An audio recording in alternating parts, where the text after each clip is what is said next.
Well, it's another 0-0 to the books against Liverpool, a fourth in a row, a sixth draw in a row.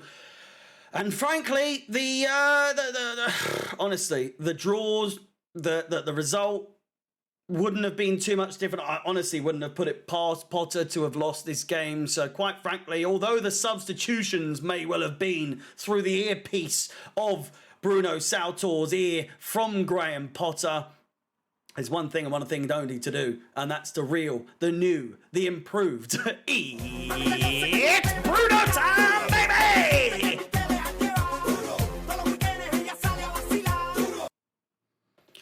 What can we say? It's been a day. It's been a day.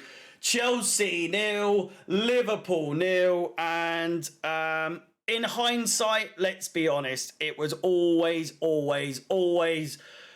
bound to happen. Fucking state of my hair. It was always bound to happen.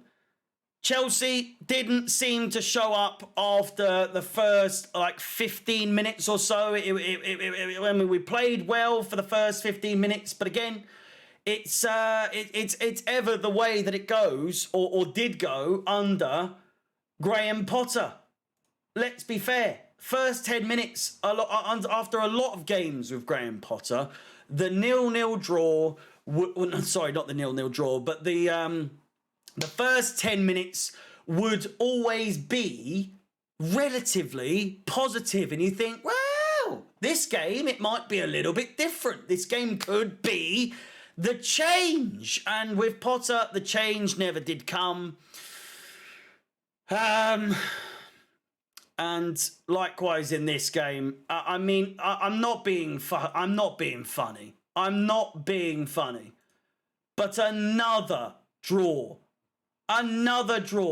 Sorry, it's 3 0-0 draws in a row. No, it's 4 0-0 draws in a row. It is 4 0-0 draws in a row.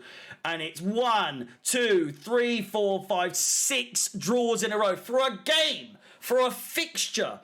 Chelsea versus Liverpool or Liverpool versus Chelsea was always and has always been an elite fixture. Even in the early 2000s, even in the 90s, it was always considered a good draw, a good fixture, something you could rely on. Some of the greatest Champions League fixtures of all time have been Chelsea versus Liverpool or vice versa. But now we hold the record with them, and we've beaten our own record of 5 draws in a row. Is the highest amount of draws in a row in English competition, and now we've beaten it with a 6th draw in a row. Havertz, I've got to say this. The just absolute pants they're interviewing now. He's just come up on the screen. I just don't know, with that goal, is there anything he can do realistically? I'm not going to go him in for this, but I'm just saying, is there anything he can do to maybe minimise the fact that his arm is up here? Why is he running and his arm is like this? What are you doing? Why are you not running with your chest out? I'm bewildered, honest to God. Defensively, I thought we were great. Kepa didn't get beaten by a long shot for once, or I'd say for once against Liverpool. It's been fucking 4 games in a row now. He's gone clean sheets. Koulibaly, I thought was pretty good, to be honest with you. Passing, not exactly the best again, but defensively, pretty good. Fofana, fantastic. Cucurella, getting stuck in, but I wouldn't have started him in the first place. Badiashile on the bench, gathering dust again. Why on earth is he not starting? Kovacic, weird. I really don't get what was happening with him today. Chilwell was a little bit quiet, not quite as impactful as he's normally been with his passing, or at least in the last 2-3 games. Enzo Fernandez, again, solid game from him. Just, you can't really complain. Reece James, again, pretty good. It was just Kai Havertz. Come on. João Felix had some chances. Like that first chance is dropped to him. I don't get... He's just gone for the swipe. He's just gone for the swipe. I don't get how on earth he hasn't thought, I'm never going to get this in on first chance.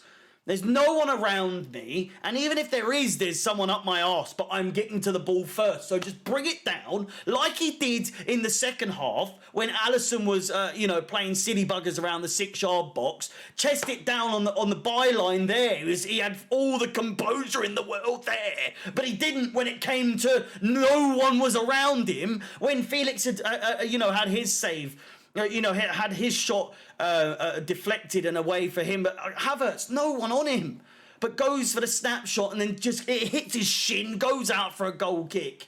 And is ever the story. Once again, Potter out the door. You had Havertz in somewhat good form, scoring penalties for fun, scoring the odd goal here and there, and he was playing all right. But now, suddenly, lazy as fuck, eating his Skittles and Haribo at half time, like we've been told today, which is the most bizarre fucking thing to come out of this whole situation.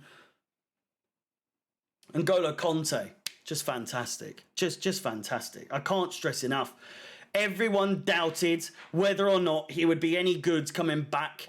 No one, and I'll be there. I'll say I'm one of them as well. 100%, I'll hand on heart admit that I was one of those people that was like, do you know what? I think he's time to go. I think it's time for Kante to go. But I will hold my hands up and say, literally, if all of the players had half the energy, half the enthusiasm, half of the desire and the passion and everything in between that N'Golo Conte possesses and brings to this team, the team would be so fucking unplayable, it would be ridiculous. This team would be so good if they played even 50% of what N'Golo Conte puts out week in, week out. And he's only been back a game and a fucking half. Brought him off for Conor Gallagher, if I'm not mistaken, which was what, if that was not an indication that maybe Graham Potter was still in the ear of Bruno Saltor, who knows? I don't know. Mudryk came on, did fuck all again. Sterling, pretty pointless in terms of substitutions because it was like 5 minutes till the end of the game. But overall, just piss poor, honestly. This Liverpool side, their record, they've lost to Bournemouth, Real Madrid, Man City. It's a fairly, bad run of games in terms of, Madrid and Man City. But they've lost to Bournemouth after, beating Manchester United 7-0, and then they lose to bottom of the pissing league. The Premier League is a madness. It's a madness. With that said, plenty to dive into, plenty to discuss on a future date. I will be streaming FIFA Career Mode, Chelsea Career Mode tomorrow night, 7 p.m. UK time, or on the 5th of April if you're watching on the day, 7 p.m. UK time. We'll be carrying on. Look forward to seeing you there. Oh, the season can't end soon enough. It really can't. With that said, please do subscribe, like, hit the bell notification to be notified of any future content on the channel. If you're watching on TikTok, please follow and like. My name is Harry. All the best. Up the Chels, and peace.